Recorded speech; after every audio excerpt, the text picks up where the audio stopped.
And welcome to the Gaslec podcast. And this is episode 93. In this week's episode, we're going to be discussing what's the difference between being employed or self-employed if you're out there going on your own, and some of the pros and the cons with both sides.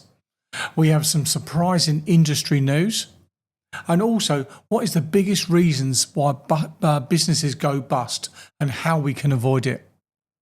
That and some more in this week's episode. But first of all, here's my friend Sean to tell you a bit more about the podcast. Are you a new person coming into plumbing and heating? Are you a homeowner that likes a bit of DIY? Or are you a business owner and wanted a bit more knowledge before you make some decisions on your plumbing and heating? Stay tuned to the podcast and hopefully we'll be able to help you out with some of your questions. And welcome back to the podcast. And thank you very much indeed for listening, guys. We've had some technical gremlins over the last few weeks, and audio has been one of them. So I've decided to wear the headphones that I used to wear when we were doing the early podcast recordings before we got these little setups here. I don't know what's going on. I don't know if we're haunted. I don't know if there's a ghost or a bug in the system. My little teleprompter that I'm reading off from you now, actually, I lost all of the information. I just spent the last hour and a half collating all my little bullet points. So hopefully I can put this all together for you as it's rocking up to Monday evening, about 8:45. I've not been home for a bit of dinner yet, so it's been a long, long day for us. But I really want to get these points over. I really want to keep the continuity of the podcast being released on a Tuesday morning coming out to you guys. So it's really, really important to me. So you're out there, you're getting your feet under the table and you're getting a bit of experience. You think, should I go employed into the plumbing and heat industry or should I be self-employed? And there's pros and cons with both. Here at Gaslec, we do like to employ people. And from what we see from an employer's point of view and an employee's point of view is that, I can invest into the staff, into the team members here, and we can give them extra training, we can give them vans, we can take away all of that stress that can be associated with being self-employed.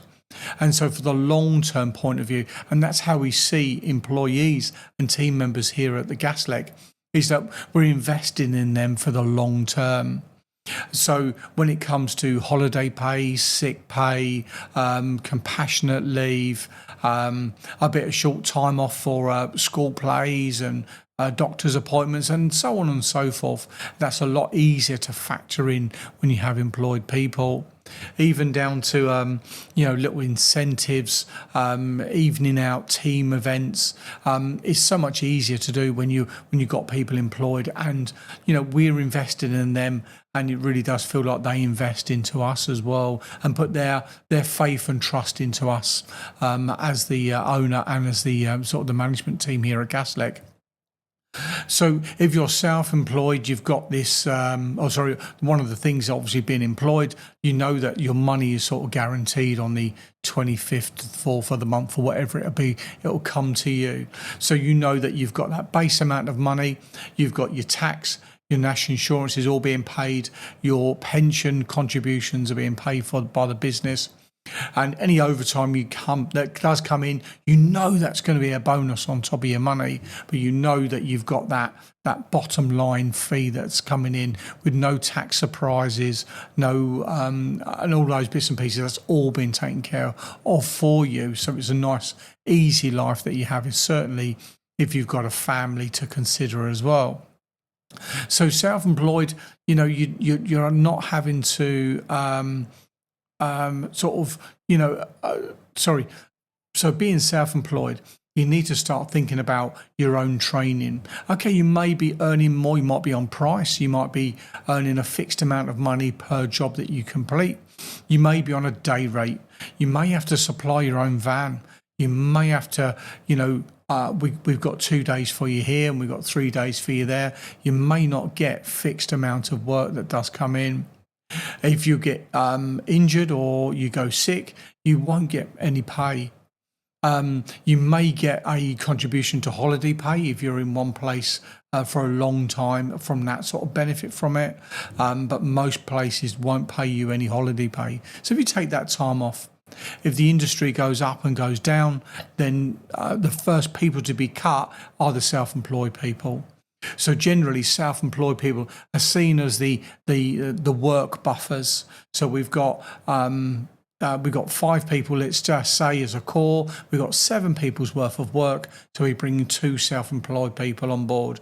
And so while we've got that little burst of work, we get them in to soak up the excess, as it were. And as soon as it drops back down, they're the first ones to be cut out of the way.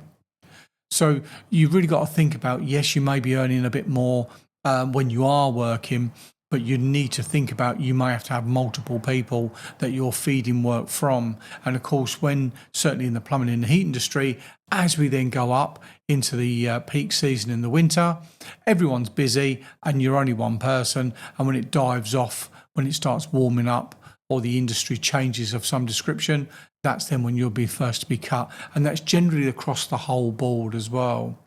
And we hear about these companies that employ people and go, yeah. They get them onto the old probationary period, and they just, their only time, their main goal is just to recruit them just for the winter season, and they'll make an excuse and they'll cut their probation off before the 6 months is over. So that does actually happen in the employed world as well, which I don't think is that legal, be honest, and certainly not ethical. And that happens here within we'll say the North Kent area. There's quite a big plumbing and heating company that are quite renowned for that.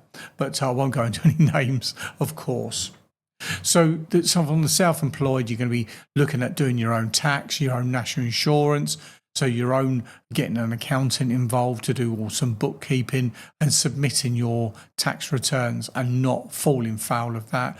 Yes, you may be out of claim for a bit of uniform washing, and you might be out of claim for this and a claim for that, and then put all your receipts in and sort of get that little bit of benefit there. But the government really don't want self-employed people. They want employed people.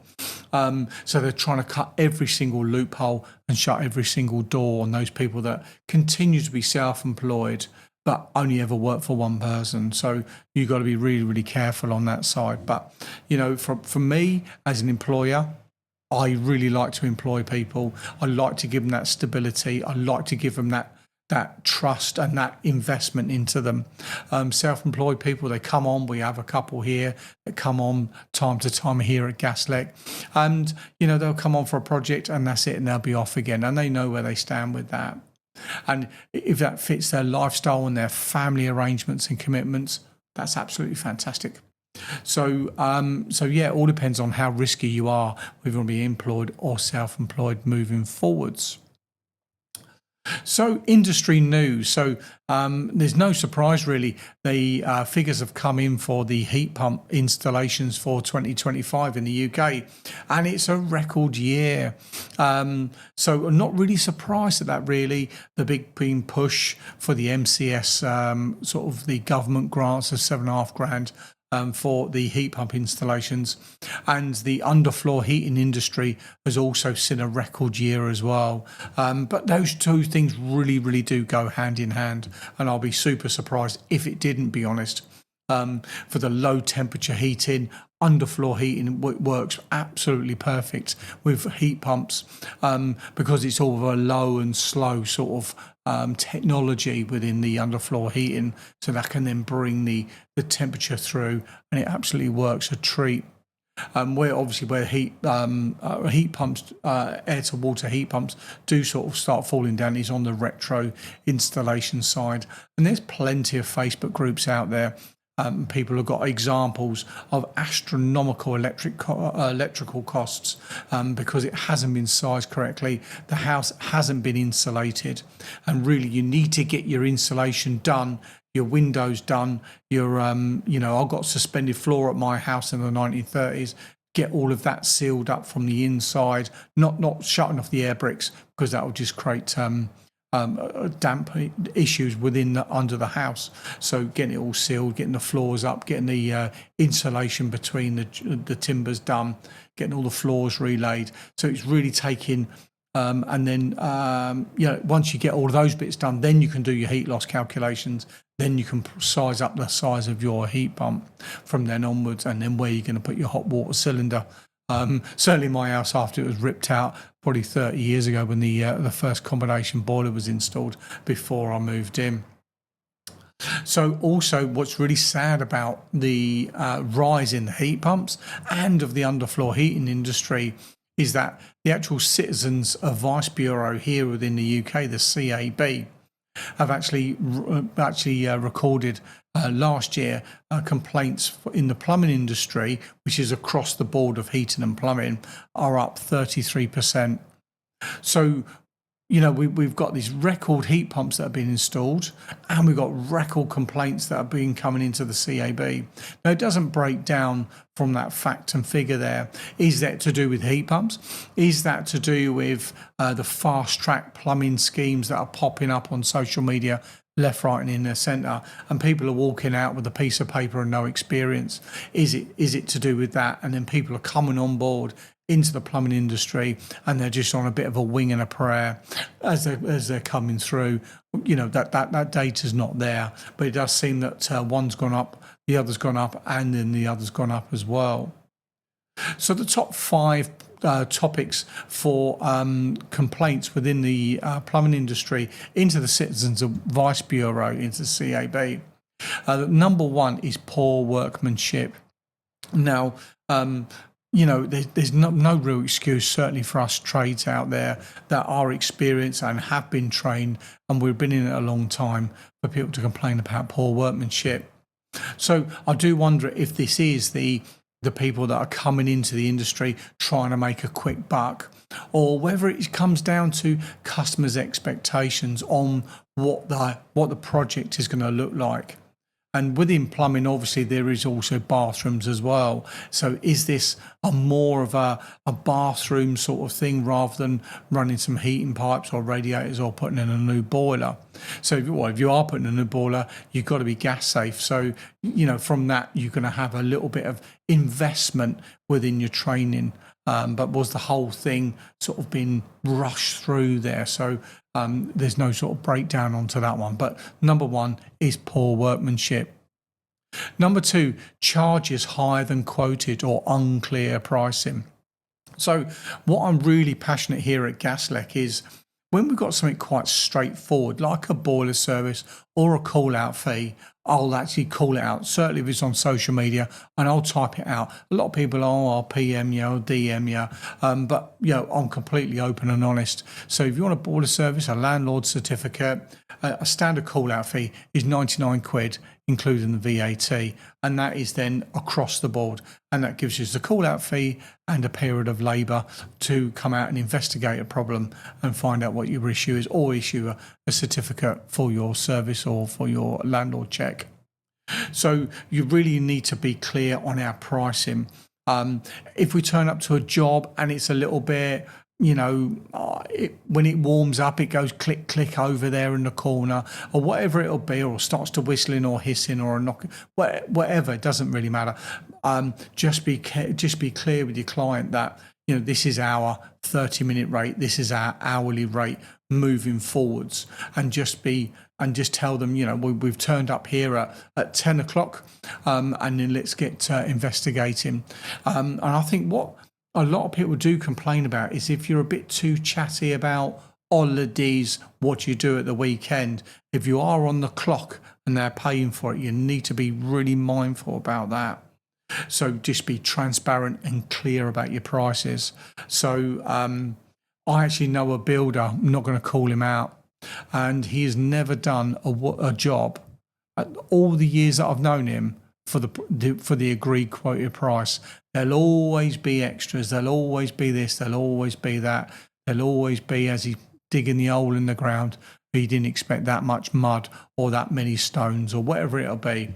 And I think that does leave a lot of bitter tastes in people's mouths. It's certainly when the internet has really brought us closer together and made things a lot easier to sort of to challenge and to find out about what industry standards are. So charging higher than quoted and unclear about pricing, there's hardly ever a job that actually, if we quote for a job, that actually changes more than that, unless there's something catastrophic that you unfold. But keeping the customer informed, showing them, documenting it, taking pictures, loading up onto your job sheets, doing little paragraphs on what we found that we didn't sort of realise and that was unknown to us at the time, and what will be reasonable. So yeah, just documenting the stuff down there really.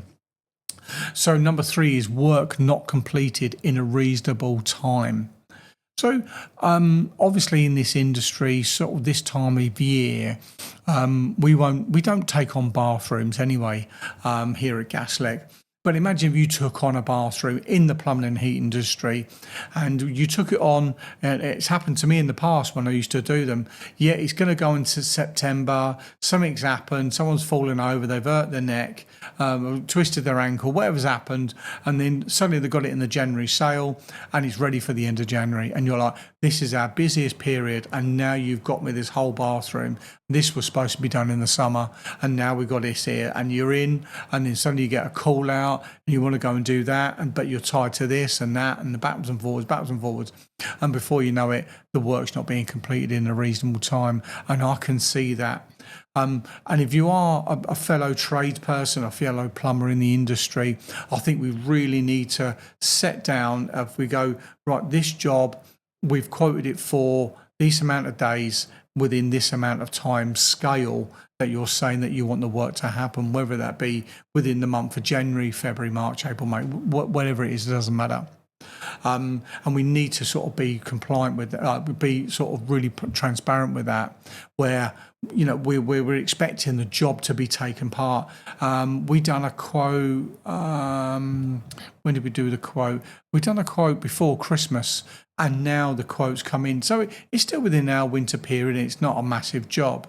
But one thing after another, now we're in February. That December job that I quoted for is now coming to February.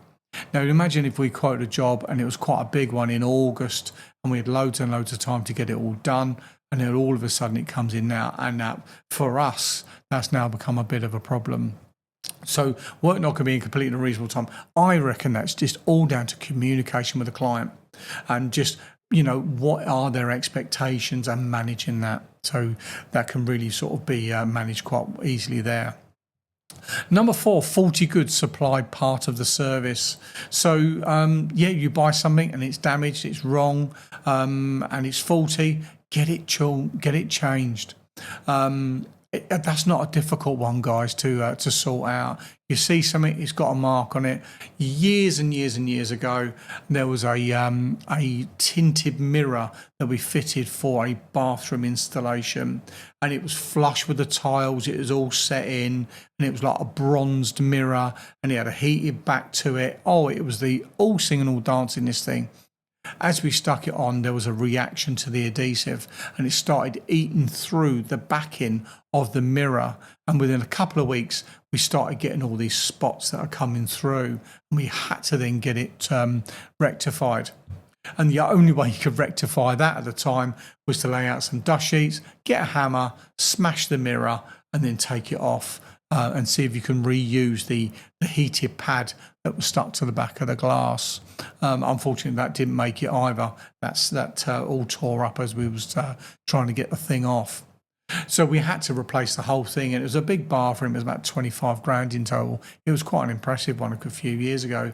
So, faulty goods being supplied part of the service, you've got to wear it, guys. If we've got something that's gone wrong, you've got to put it right. And there's a bathroom guy that we do work with sometimes down in Gillingham, old Kent Bathrooms. And whenever they get a problem, Ian is very, very quick to get it sorted.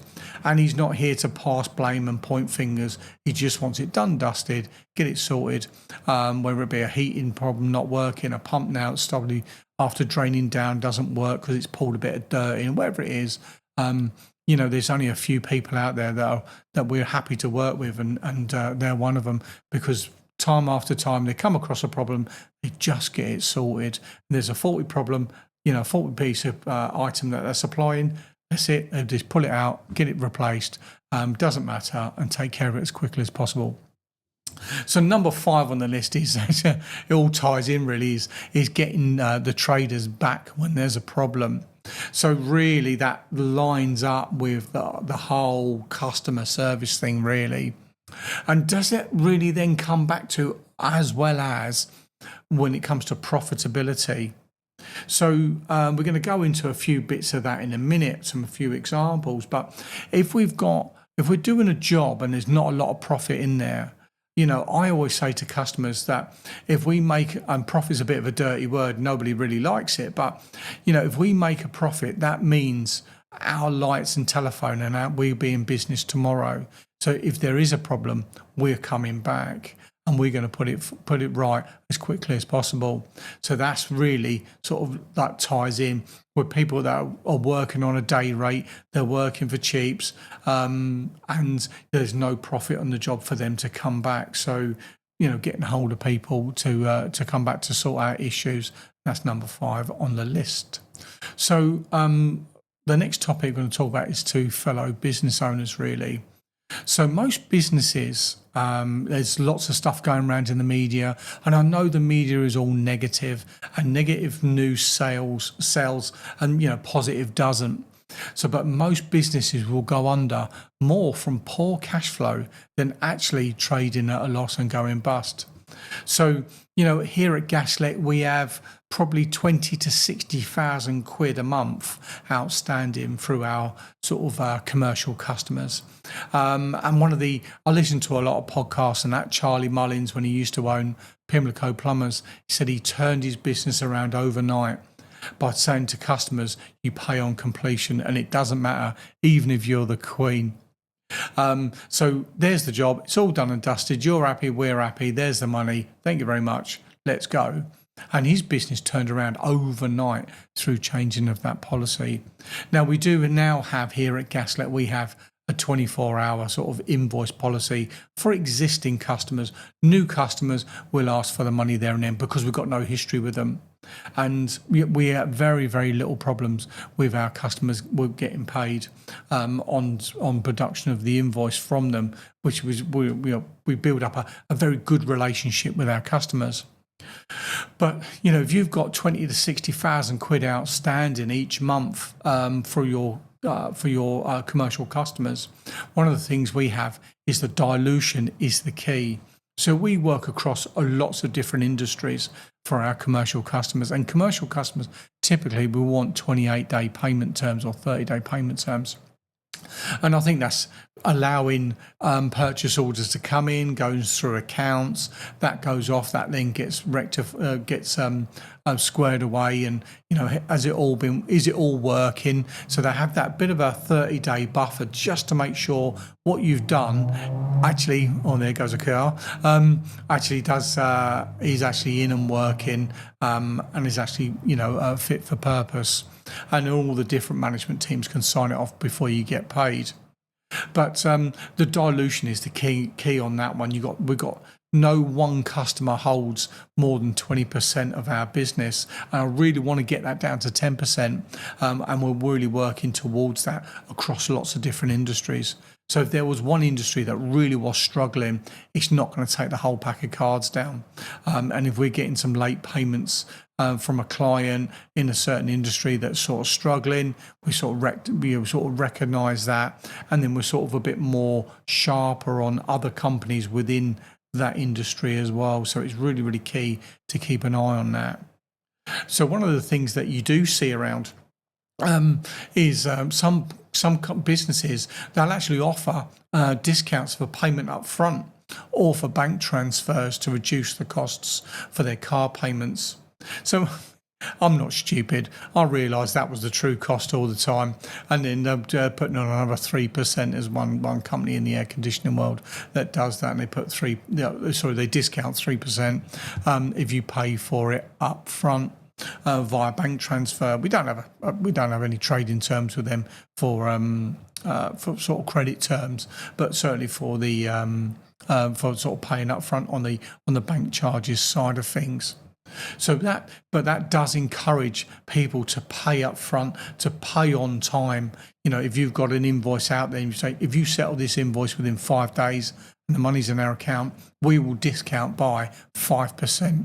And the old accountants out there on these big companies, they love a little bit of cost saving. I think it ticks their little box on their in their job description, and actually justifies on their work. So so that could be one way of trying to bring down the amount of money that you're outstanding on your cash flow each month as well. But yeah, so you just really need to make sure that you understand that, and then trying to bring that cash flow down. And then sort of keep it as positive as possible. And if you can get people to pay you up front before you do the work, that's a nice bit of positive cash flow as well. But just be careful that you don't start over trading. You're taking more deposits in, and if work does start declining and you've got all these deposits that are coming in, and now you're committing to the work and you're getting less deposits coming in, a bit like a wedding venue. When we hit COVID, there were so many wedding venues that went bust because actually they were trading at a loss, but because business was continuously increasing, the money kept coming in for the deposits for a few years ahead, and then all of a sudden they're looking and go, yeah, our bank balance is lovely, but we've got all these deposits that are being held because they're getting busier and busier and busier, and actually the work they're doing, they were actually losing money on, but they didn't actually realise it. That was a big thing in the wedding industry. And when we hit COVID and it all stopped, everything caught up with themselves, and then that's it. And then they realise they're going bust, and then they'll having to pull the plug and then sell the venues. And then that made all the news of people losing their deposits for their big days and stuff, which is an absolute tragedy, really. So when I talk to other self-employed sort of small business owners, I ask them this bit of a question, really. Do you know what the difference between gross profit and net profit is? And most business owners don't actually know. A lot of them think it's a VAT thing. So before VAT, after VAT, even if they're not VAT registered, they think it's to do with that sort of thing. But to really put it in a really basic way is, so let's say we have a boiler installation and it's £3,000. So what we'll do is we'll invoice the customer 3,000 quid. We'll go and we'll do the job, invoice and collect 3,000 quid. And let's just say, for round easy numbers, it was £1,000 in wages for the engineer to fit it. It was £1,000 for the materials to actually do the job, which leaves us £1,000 worth of gross profit. And so that will then go down on our list as gross profit, £1,000. Then out of that gross profit, the 1,000 quid, then we have the van costs, the fuel, the insurances, the admin team, the accountancy fees, and all those other X's that then come out of that. So then let's say on that one job we had 700 quid's worth of costs that come out of the gross profit, marketing, advertising costs and all of those bits and pieces that add on. Then we're left with, say, 300 quid out of that as our net profit. So then that works out at, typically industry, certainly in the plumbing and heating, we'll have a gross profit between 50 to 60%, and then we'll have a net profit of around 10-ish%. And that's a bit of an industry standard really across the board. So when you've got that £1,000 tool, then there it is, and it's on a purge kit or a big new pipe slicer, whatever it'll be. I always tell the team that 1,000 quid bit of kit has actually cost us 10 grand's worth of business. We've had to turn over technically 10,000 quid's worth of business to end up with £1,000 worth of profit to buy that £1,000 tool, whatever that will be, whether it be a flue gas analyzer or something along those sort of lines, to really put it into context of what that actually means. So it's really important that year on year we try and increase our gross profit, because the more gross profit margin we have, the more we can invest into marketing, staff, training, and all the rest of it. That will then come out and then creates our net profit. So we can always concentrate on the gross. The net should take care of itself. But obviously, if we've got no gross profit, then we've got nothing to sort of support the other side of the business, as it were. And we've got nothing for that, then the whole thing's in a downward spiral. and then you're running at a loss, and then you're on a downward spiral to go pop. So that's the difference between gross and net profit. So last week has been a bit of a carnage for the van here at Gaslec. So we have 6 vehicles on the road. We had, through no fault, I won't mention anybody's names because we're not a big business here. This ain't British Gas where people can hide. There's 100 Lees and 25 Steves and all the rest of it. There's not that here. So we had one of our vans who was driving through London, and another van opened the back door, and it didn't stop at that 90 degree, and it carried on round and into the path of our van, and then it damaged all the way down the side of the vehicle, and that's now being deemed as a uneconomical write-off for repair. So we've been battling with this insurance, FGM, FNG, whatever they're called, these loss adjusters, and they are not nice people, these ones we're dealing with. So today I've had to settle just to get the thing done and dusted. We're going to keep the van, and we're going to get the little bits of repairs done on the vehicle. They'll agree to give us an amount of money, but it will be registered as a Cat N, so the value of the vehicle will drop down. But when we start looking at doing the locks, changing the van, all the sign writing, finding another van, getting everything swapped over, and it's we're in a busy season here, and I'm just thinking, I don't have the time for that or the energy, so we're just going to settle on the payment, and then we'll get the repair done ourselves. So that's happened last week on that side of things. Also, we've had a van damaged, and it was our fault. I won't say what happened. It was a wing mirror incident, we'll just call it that. So quite a small incident, but when you've got the electric mirrors that are heated and stuff like that, it starts getting expensive. And I won't go into it onto the podcast, but that's happened as well, which has been it was an avoidable, let's just say, that incident. So let's say some feedback is going on currently, as we say, to the person involved. So, last week we covered 55 jobs across the Gaslec team that we completed, which has been really, really cool. Mondays are our busiest day in the office, and I'd say Fridays are their quietest. All the stuff that's been going wrong over the weekend sort of bundles up and then sort of flares up. And we have this little thing where we try and reduce the amount of workload that we have for the guys, and certainly for myself, on a Monday, so we can actually respond to what's going on out there, and we can serve our brand new customers that ring us up with our sort of reactive jobs. We are getting more commercial customers. We're getting some bigger jobs in. We got a really big job going on next week. Next week. That's going to be a lot of material costs. That one, that's going to be big. Material costs of thick end of 25 grand. So that's a lot of money.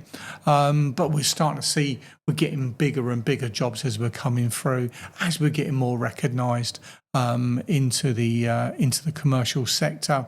And big companies are looking away from big companies to do their planned and reactive maintenance and managing their plant rooms, etc. So that's really, really, really good for us here at Gaslec.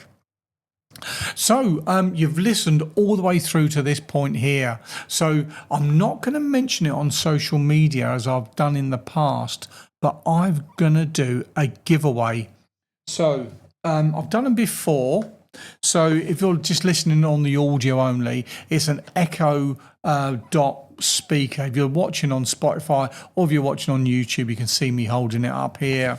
So it's the Echo Pop speaker. Those little thingy bobs where you can listen to your favourite plumbing and heating podcasts. So if you made it through this far to the podcast, thank you very much indeed. So the key word for the Echo Pop speaker, and email us at podcast@gaslec.net, and email us by next Monday. So I didn't really plan this, so sorry, bear with me. So tomorrow is going to be the 10th of February. So give it a week. So that will be 10th February, 17th of February. Email us in, and the code word, the winning word, is POP, P-O-P, and then we'll get you the speaker to you wherever you are within the UK. If you're here within the Medway towns, you can pop in and pick it up. If you're not, we'll get it drop shipped to you straight from Amazon. That's not a problem at all, but you must be within the UK. I do know we did one of these before, and they were in Thailand, and it was difficult. We couldn't get it drop shipped for whatever reason. I don't know why, and we had to physically post it out there, and it was an absolute palaver getting it out to the people. So if you're in within the UK, that's the speaker that you can be done, and we'll get it drop shipped to you if you can't pick it up. So thank you very much indeed for listening, guys. Have a wonderful week, and I'll catch you next week. All the best. Goodbye.